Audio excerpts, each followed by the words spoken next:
Okay, so today's edit goal is to make sure that we are in the proper tense.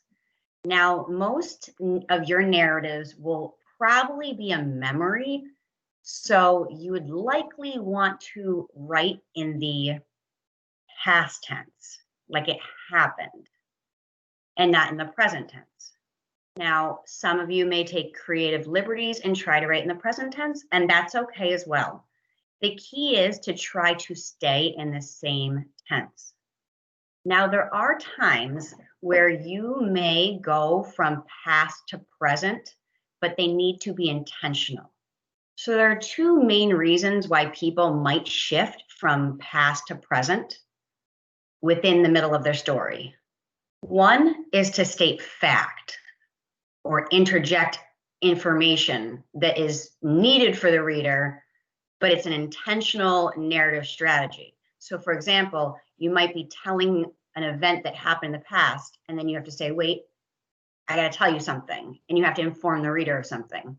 That might be written in the present. Or another time you shift from past to present is when you are showing the reader that whatever happened in the past, you are now bringing the reader into the present moment or the present time. So it's a shift in the timeline of your narrative. So I'm going to show you both examples of how to shift from past to present if you need to. But more, I'm going to show you how to correct your tenses to make sure you're staying in the correct tense throughout your entire narrative. So I'm going to share the narrative that I've been working on with you guys.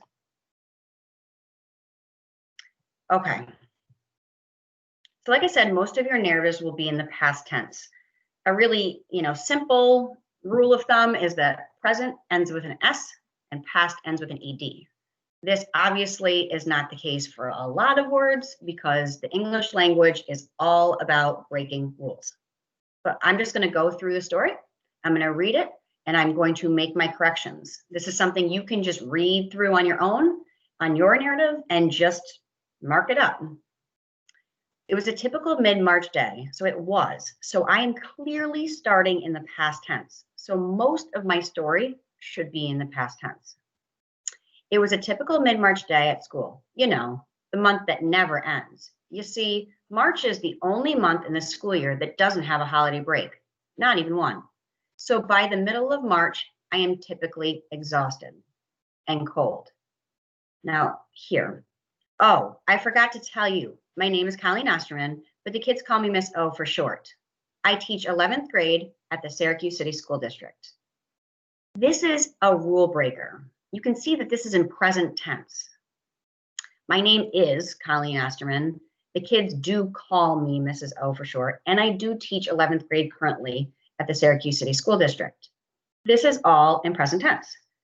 Well, I forgot, but the rest of this is in present tense. I want to keep this in present tense because I am giving you factual information that you need to know for my narrative. So this is the first shift, and I don't recommend doing this very often, but it is a creative liberty you can take.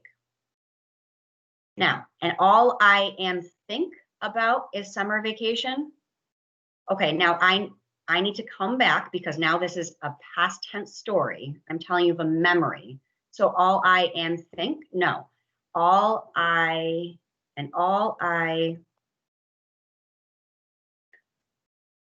There's two ways I can do this. All I was thinking, or I could say all I thought about, and then I have to say was summer vacation.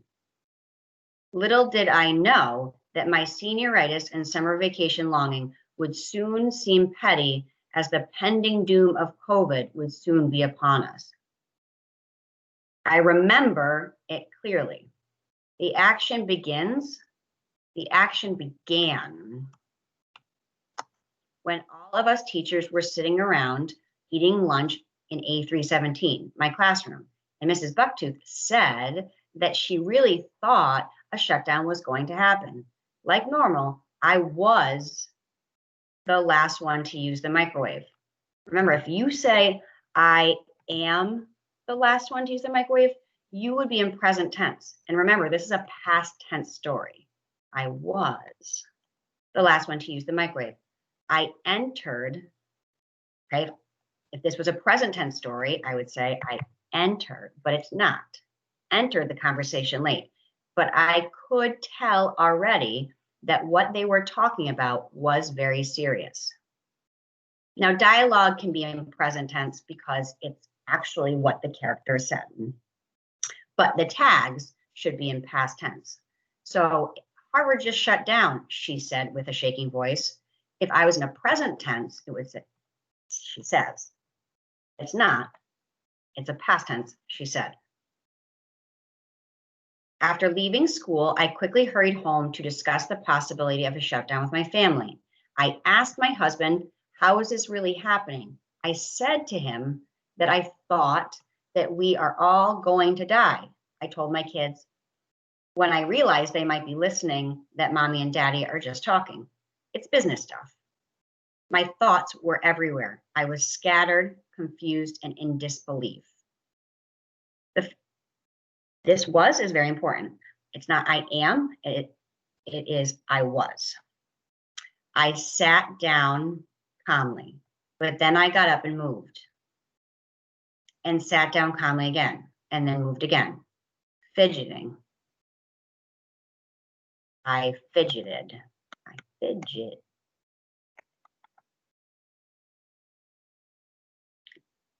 I don't know if fidgeted is even a word.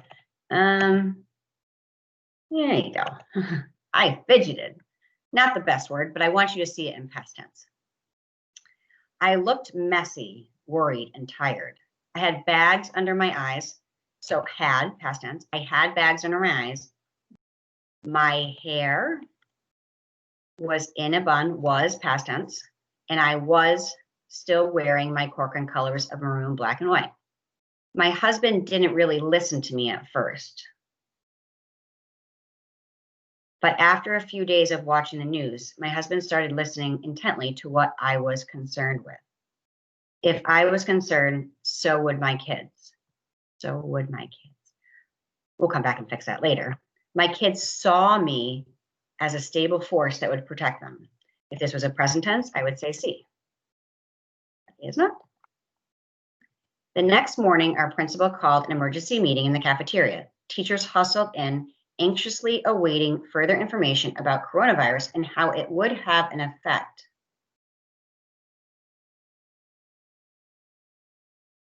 I don't like it because I'm not talking about emotions. I sat there waiting. I heard the microphone come on. As I sat there, ladies and gentlemen, please, dialogue. March 17th was somewhat of a blur. The next 7 weeks, I was in survival mode, just trying not to drown in my emotions, work, and still trying to be a good mom. After 6 weeks, I realized, past tense, that I needed to have more balance in my life. I realized that we all need to support one another, so I made this shift in my mentality. Now, I may decide to bring you, the reader, to the present day. So I want to end my story how I continue to learn and support myself and the people I care about. But I know that I am is present tense. The reason why I shifted to present tense here is because I wanted to bring you, my reader, to current day. That I am handling all this pressure much better now that I understand. I am taking it day by day and making sure I support myself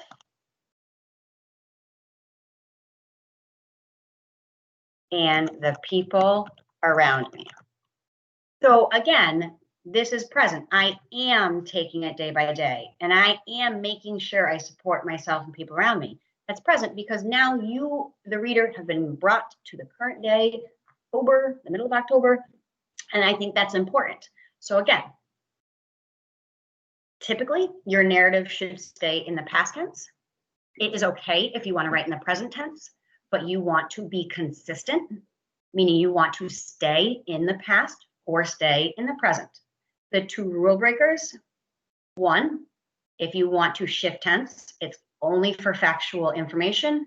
Or two, if you are trying to take the reader from the past to the present. Good luck.